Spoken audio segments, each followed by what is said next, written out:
Pakistan's airstrikes on Kabul have ignited fury across Afghanistan, with many Taliban leaders demanding an immediate response. But the pressing question remains, do they possess the capability to strike back?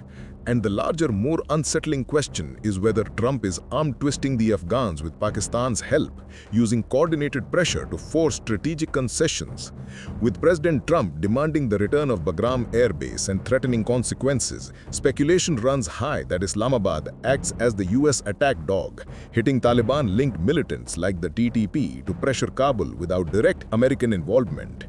Though Pakistan's airstrikes failed to kill leader Noor Wali Mehsud and others, but the Taliban vowed revenge, calling it an invasion.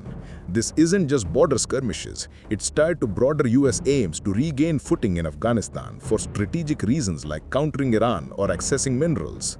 Yet the Taliban's military setup, built on captured gear and guerrilla routes, shows they have tools to resist, though with clear limits in a drawn-out fight.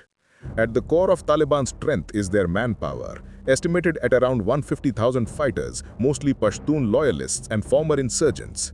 This includes core units, tribal militias and paramilitary groups totaling about 80,000 in active roles per 2025 assessments.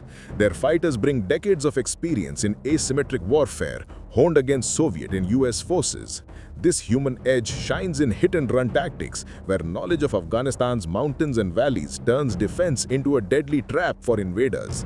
They don't need formal ranks. Loyalty to leaders and ideology keeps them cohesive in small-scale operations, making it hard for enemies to wipe them out.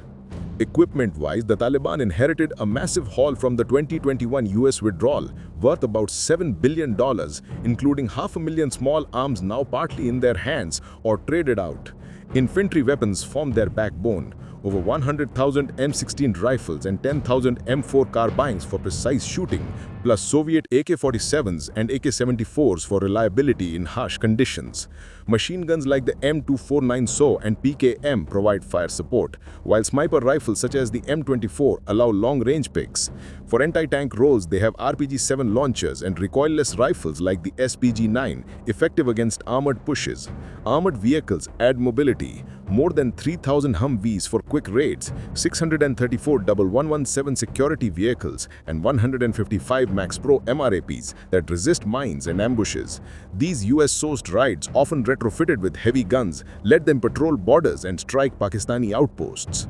Heavier gear boosts their punch in ground fights. They hold 45 T-62 tanks from Soviet stocks, though not modern, and artillery like D-30 howitzers for shelling distant targets. Rocket systems such as BM-21 Grad launchers can saturate areas with fire, while anti-aircraft Zu-23-2 cannons deter low-flying threats. Air defense stands out with captured Stinger missiles numbering in hundreds, which could down Pakistani helicopters or jets if they venture close. Limited air power includes 9 aircraft, mostly Mi-17 helicopters for transport and basic strikes with no fighters, but potential for drone use from Chinese sources. Supplies keep them going. Vast ammo depots from US leftovers hold billions of rounds, plus local workshops making IEDs that have proven deadly in past conflicts. Resupply comes via smuggling from Iran for RPGs, black markets in Pakistan for explosives, and growing ties with Russia for Soviet-era kit. Still, weaknesses hobble the Taliban in any prolonged or conventional clash. Their force is decentralized and lightly armed overall, lacking a true air force to contest skies dominated by foes like Pakistan's 1,400 aircraft. No tanks beyond old models, zero modern artillery corps, and no navy in a landlocked country means they can't mount offensives far from home. Maintenance is a headache. Captured US gear like Black Hawks often sits idle without parts or trained crews, leading to sales or smuggling of weapons to militants elsewhere. Budget constraints hit hard at just $290 million annually, far below neighbors, forcing reliance on irregular tactics rather than sustained ops.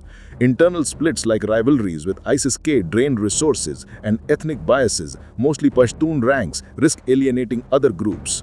Economy woes with widespread poverty limit recruitment and logistics, making foreign aid from China or Russia crucial but unreliable. In facing a US-backed Pakistan, the Taliban can't win a straight war but excels at bleeding opponents through guerrilla hits. Past responses to strikes like 2024 rocket barrages after Paktika attacks shows they can retaliate via TTP allies, snipers, and bombs in Pakistani areas. This proxy dynamic suits Washington, avoiding ground troops in Taliban traps, but it risks escalation. With strengths in endurance and terrain, the Taliban could drag out resistance, turning Bagram demands into a costly standoff. Yet without major upgrades, their weaknesses leave them vulnerable to air power, pushing them towards diplomacy or deeper alliances to survive.